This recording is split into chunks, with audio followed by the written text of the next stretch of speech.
নমস্কার, কেমন আছেন সবাই? মাম্পি ঘরকন্যা ব্লগে সবাইকে জানাই আরও একবার অনেক অনেক স্বাগত। আজ জন্মাষ্টমী, দেখুন বৃষ্টি শুরু হয়েছে। রাত 2:30 থেকে বৃষ্টি হচ্ছে মুষলধারে, এখনও পর্যন্ত বৃষ্টি হয়েই যাচ্ছে। তো বৃষ্টি মাথায় নিয়ে আমি সমস্ত কাজকর্ম সারলাম, বাসি কাজ সেরেছি। আর কালকে অনেক জামাকাপড় ভিজিয়ে রেখেছিলাম, আগে থেকে জানতাম না যে আজকে বৃষ্টি হবে। তো কি করব, ওই যে গন্ধ হয়ে যাবে সেই জন্য কেচে নিয়েছি। প্রচুর জামাকাপড় কেচে শ্যাম্পু করে স্নান করে নিয়েছি। আর কোথায় কোথায় বৃষ্টি হচ্ছে সেটা অবশ্যই কমেন্টে জানাবেন। জন্মাষ্টমীর দিন কোথায় কোথায় বৃষ্টি হলো। আমাদের কৃষ্ণনগরে মুষলধারে বৃষ্টি হয়েছে, সারাদিনই প্রায় বৃষ্টি হয়েছে, একদমই থামেনি। তো যাই হোক, আমি তো এদিকে স্নান করে রেডি হয়ে নিচ্ছি। আর একদমই বাজার করা হয়নি, জানেন তো। গতকালকে একটু বেরিয়েছিলাম, তো আসার পথে একটু ফুল নিয়ে এসেছিলাম, আর কিছুই কেনা হয়নি, ফল কিছুই আনা হয়নি। তো আজকে সুকান্ত বলেছিল নিয়ে আসবে, কিন্তু এত মুষলধারে বৃষ্টি হচ্ছে সেই জন্য আর আমি বললাম তোমায় যেতে হবে না। তো আজ হচ্ছে সোমবার, আজকে সমস্ত ঠাকুর পরিষ্কার করে পুজো দিয়ে নিয়েছি, বাল্য সেবাটা দিয়ে দিয়েছি গোপালের, আর সেই সাথে সমস্ত ঠাকুরের পুজোটাও দিয়ে দিয়েছি। ভোলেনাথকে ভালো করে স্নান করিয়ে পুজো দিয়েছি। তো যাই হোক, গতকালকে রাতে আমি সমস্ত রান্নাঘর পরিষ্কার করে রেখে দিয়েছি। রাত 1টা পর্যন্ত আমি কাজ করেছি, পুরো ঘর দোর পরিষ্কার করেছি। আর কালকে যেহেতু ঘর পরিষ্কার করেছিলাম, একটু ঝাড়াঝাড়ি করেছিলাম, সেই জন্য একটু দেরিও হয়ে গেছিলো। জামা কাপড় ভিজিয়ে রেখেছিলাম আর কাচতে পারিনি, সেটা আজকে কাচলাম। তো যাই হোক, আমি বাজারে গিয়েছিলাম বৃষ্টিটা কমার সাথে সাথেই। বাজার থেকে একটু বাজার করে নিয়ে এসেছি, ঠাকুরের ফল মিষ্টি ফুল যেগুলো লাগবে নিয়ে এসেছি। আর তার সাথে একটু পনিরও নিয়ে এসেছি। ওদিকে সুকান্ত আবার 1টার সময় খেতে আসবে, সেই জন্য একটু রান্নাটাও তাড়াতাড়ি সেরে নিচ্ছি। আবার এদিকে ঠাকুরেরও জোগাড় করতে হবে। তো সব মিলিয়ে আজকের দিনটা একটু ব্যস্ত। যতটুকু পেরেছি আপনাদের সাথে ভিডিও শেয়ার করার চেষ্টা করেছি। তো যাই হোক, আজকে পনির রান্না করছি আর করছি একটু কুমড়ো ভাজা, কেননা কুমড়ো ভাজাটা খেতে সবাই ভালোবাসে।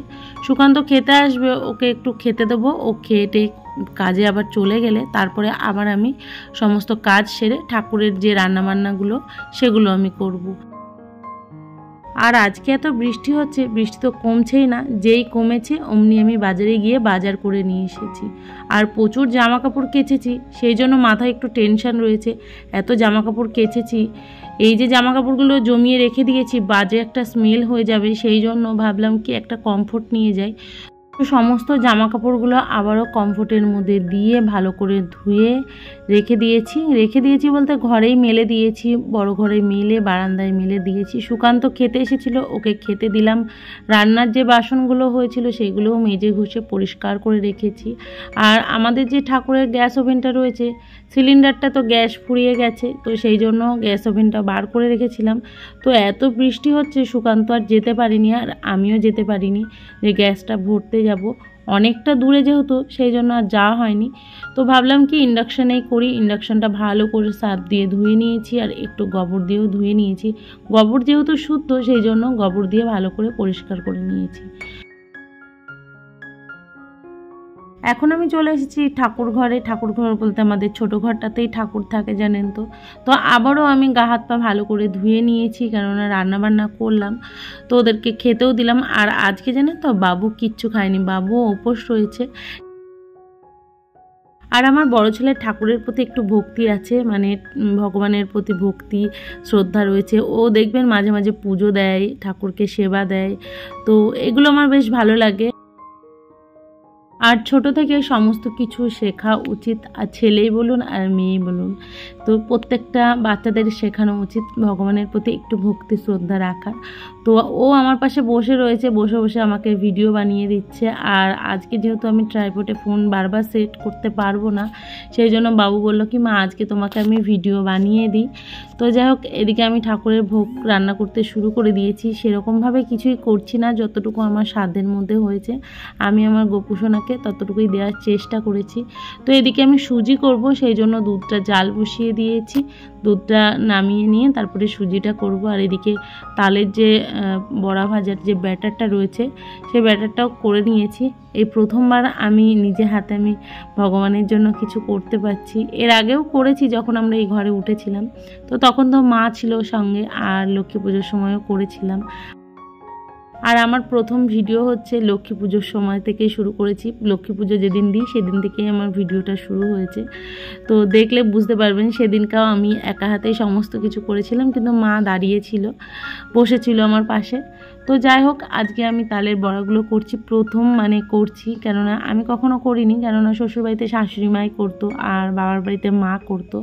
আমি শুধু একটু হয়তো মেখে দিতাম বা দেখতাম, কিন্তু এই নিজে হাতে একা একা করতে মনের ভিতরে একটা আনন্দও হচ্ছে, জানেন তো, যে ঠাকুরের জন্য কিছু করতে পেরে। আর বাবু দেখুন আজকে লুচি বেলছে, ওর খুব ইচ্ছা হয়েছে লুচি বেলবে, তো ওকে দিয়েছি, ও 2-3টে বেলে দেবে, তারপরে আমি বেলে নিয়েছি, কেননা ছোটো মানুষ তো অত ভালো করে পারবে না।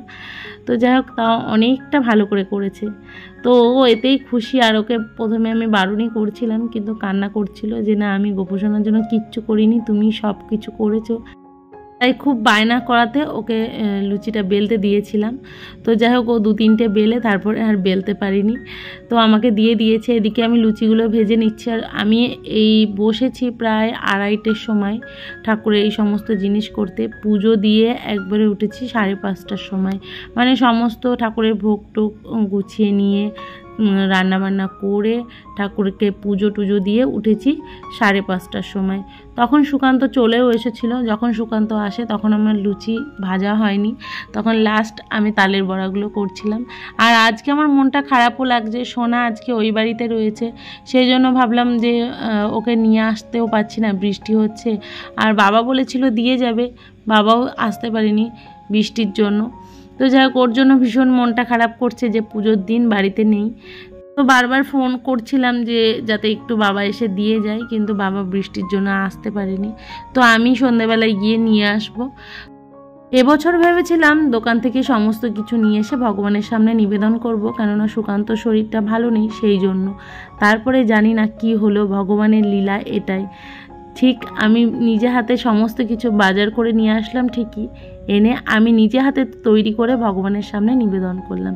কোনো কিছু দোকান থেকে কিনে নিয়ে এসে নিবেদন করিনি, কেননা এটাই চেয়েছিল হয়তো আমার গোপুসোনা, যে মা সমস্ত কিছু বানিয়ে আমার সামনে নিবেদন করবে। আর সন্তান কি চায় না চায় মা ঠিক বুঝতে পারে, তো সেই জন্য আমিও বুঝতে পেরেছি, দোকান থেকে কিচ্ছু কিনে নিয়ে আসিনি, বাজার করে নিয়ে এসে নিজে হাতে সমস্ত কিছু বানিয়ে আমার ছোট্ট গোপুসোনার সামনে নিবেদন করেছি। তো আজকে ভিডিওটা আপনাদের কেমন লাগলো অবশ্যই লাইক কমেন্ট শেয়ার করে জানাবেন। নতুন কোনো বন্ধু হয়ে থাকলে চ্যানেলটা সাবস্ক্রাইব করবেন। আজকের মতো এইটুকুই, দেখা হচ্ছে পরের ভিডিওয়। সবাই ভালো থাকবেন এবং সুস্থ থাকবেন।